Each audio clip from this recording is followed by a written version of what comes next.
Listen, it's a huge, huge undertaking. And when you see the scope of the thing, I think you get it. It's going to be something very special and very epic.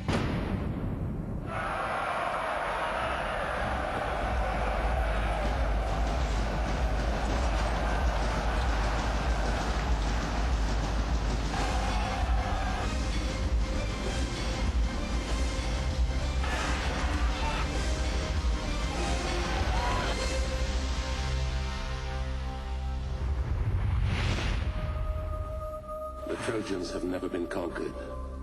Some say they can't be conquered.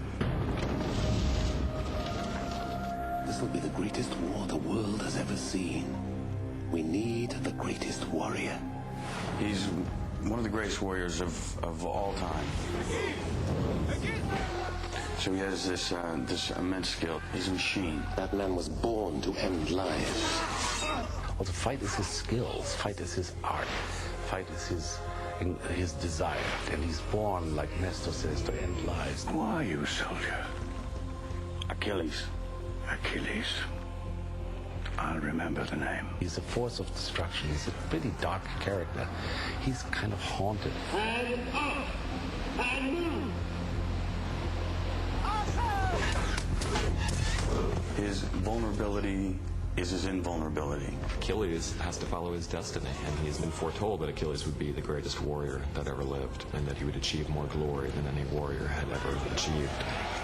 Look at him, hogging all the glory. He does deal with the trappings of fame and celebrity in a way which I thought was really, really interesting. Too many men have died today. Killing is your only talent, that's your curse. This is the setup for Achilles. We introduce Julie Christie as his mother. She says, I know they call you now to go to Troy to fight for the Greeks.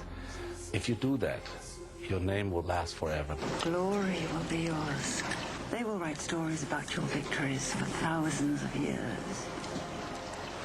The world will remember your name. And so the battle commences. Dealing with one of the all-time great stories. You're dealing with love, you're dealing with betrayal, the quest for glory. You know what's there? Waiting. Immortality. Take it. It's yours. It essentially boils down to the ramifications of really intimate relationships. And from those very small intimate relationships spawns this huge action.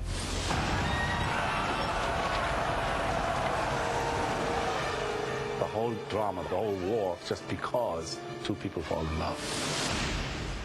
Paris and Hector are on a peacekeeping mission in Sparta, and he falls in love with the opposition's king's wife. Come with me. We'll never be safe. Men will hunt us. The gods will curse us.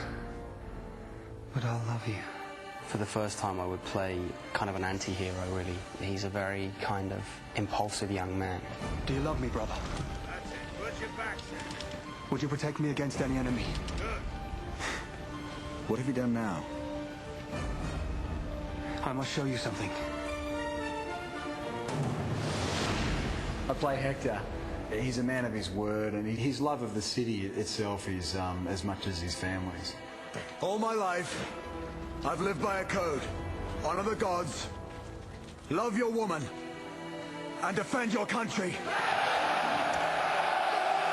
And I love the fact that he's just about the only person in the whole story that can see what's going to happen and has the wisdom to warn people of what the potential is. I won't ask you to fight my war. You already have.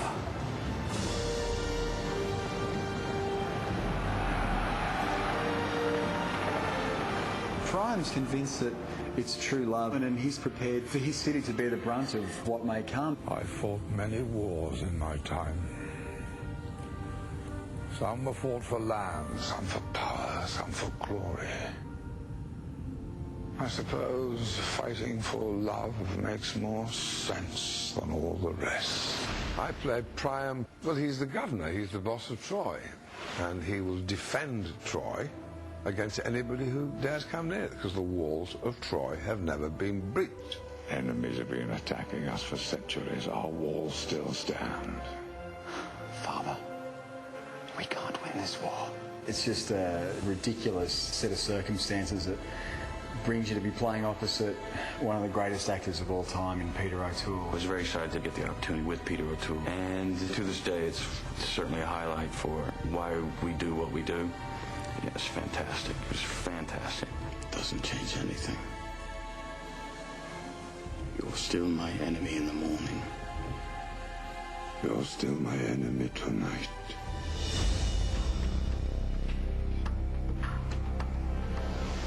Menelaus, king of Sparta, is Agamemnon's brother. I want her back. Will you go to war with me, brother?